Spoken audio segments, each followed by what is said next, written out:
Everyone, so again मैले लाछा डोरी बनाउने भिडियो लिएर आएकी छु। सो मैले चाहिँ यसमा मल्टी कलरवाला लाछा डोरी बनाउन लागेकी छु। हजुरहरूले पनि हजुरहरूलाई मनपर्ने कलरहरू चुज गरेर यसरी मल्टी कलरमा पनि लाछा डोरी बनाउन सक्नुहुन्छ।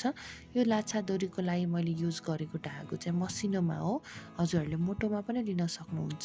मार्केटमा इजिली पाइन्छ यो धागोहरू।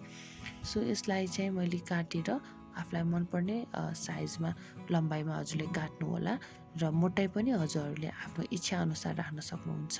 यो मोटो पातलो गर्न सक्नुहुन्छ अनि यसरी भिडियोमा देखाए जसरी हजुरले बान्नु होला।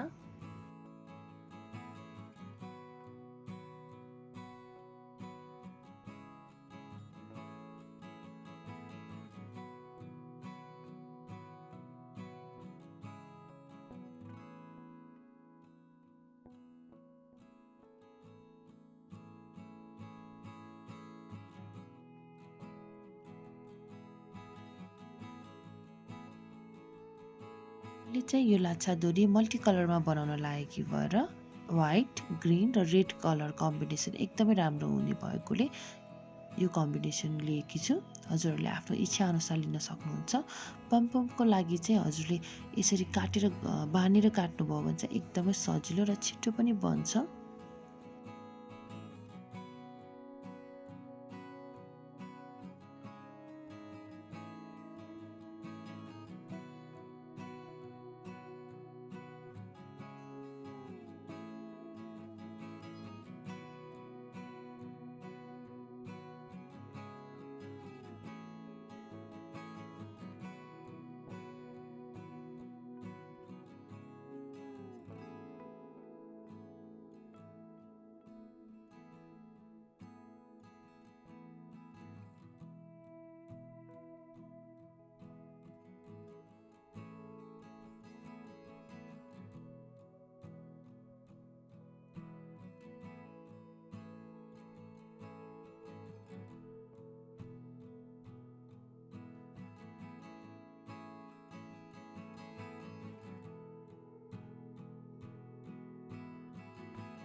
यो कालो धागो चाहिँ मैले कटनबाट बनाएकी हुँ। यो कालो धागो कटन हजुरहरूसँग छैन भने, कटन धागो छैन भने चाहिँ हजुरहरूले उलनको धागोबाट पनि बनाउन सक्नुहुन्छ। र यो बनाउने भिडियो चाहिँ मैले छिट्टै पोस्ट गर्नेछु। So stay tune.